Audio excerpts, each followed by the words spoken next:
South Florida today on NBC6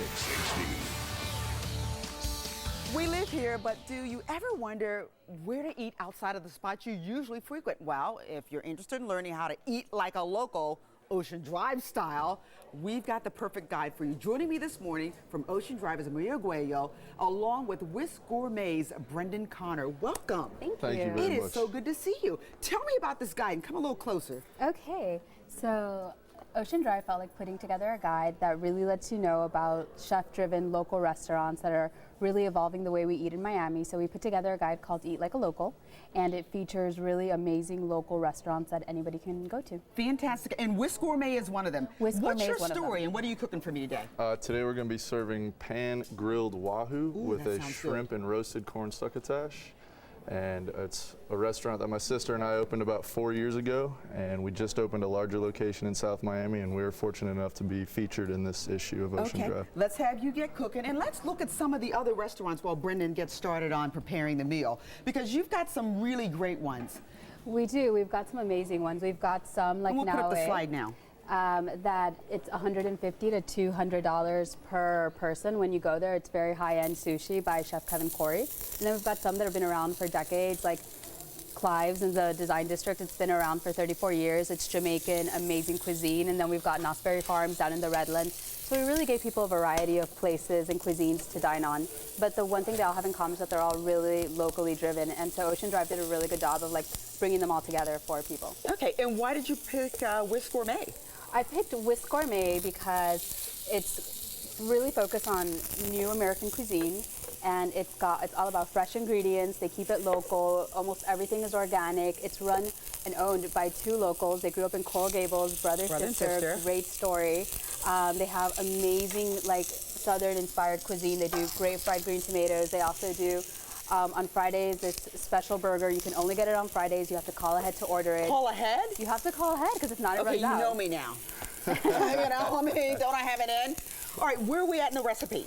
Right now what we started with is searing these baby carrots, sliced up some grape tomatoes, and we have some fresh roasted corn that I've sliced off the cob.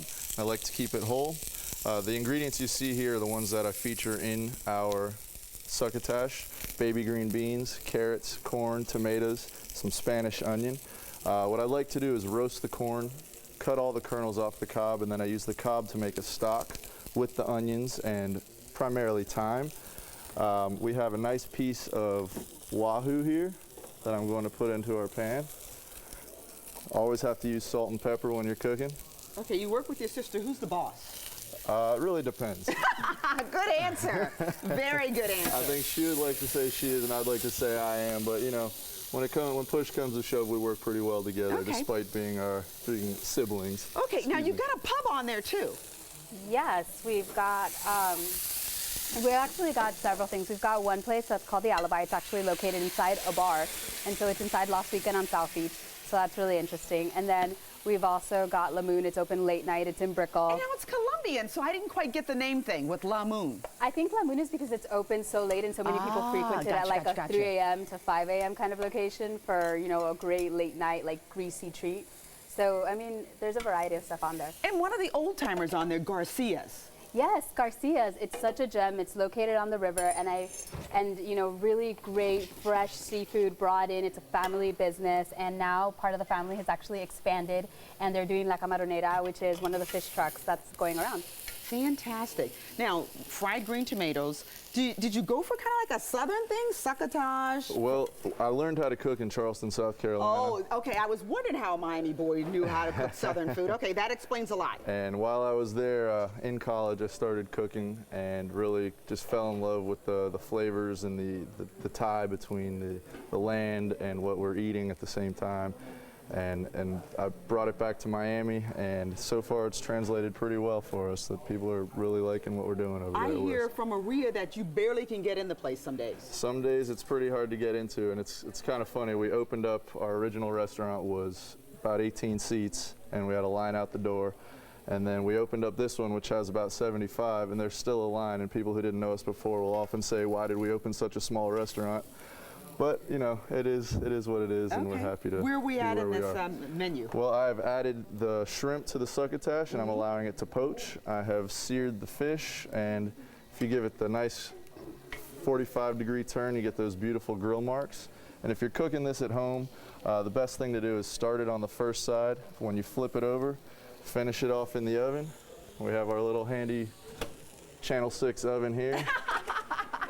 Not quite like the restaurant, but it Not does quite, the job. but it's going to get the job done. And as that's cooking, you let your succotash cook the shrimp, and you're getting all the nice aroma from the corn, the onions, the shrimp.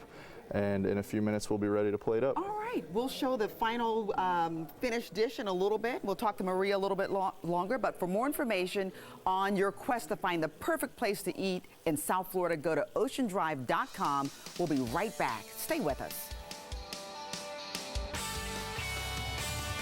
Today's South Florida Sizzles cooking segment is sponsored by Panda Kitchen and Bath. From imagination straight to installation, log on to Panda Kitchen. Live. This is South Florida Today on NBC6 HD. So Brendan's plating this fabulous dish, and where can we find out about all these great restaurants? You can always follow oceandrive.com, and you can also check out Taste. It's a monthly column that we have in the magazine. Fantastic, Brendan, that looks wonderful. Are we ready to eat? We're getting there. All right, so I like to start with a little bit of jasmine rice on the bottom of the plate, just to give it a nice starch.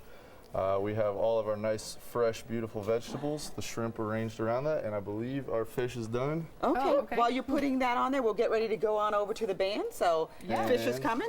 Beautiful. All right. Gorgeous dish. Thank you, Brendan. Beautiful. You're very welcome. All right, looks beautiful. All right, we're going to chow down here. In the meantime, you can listen to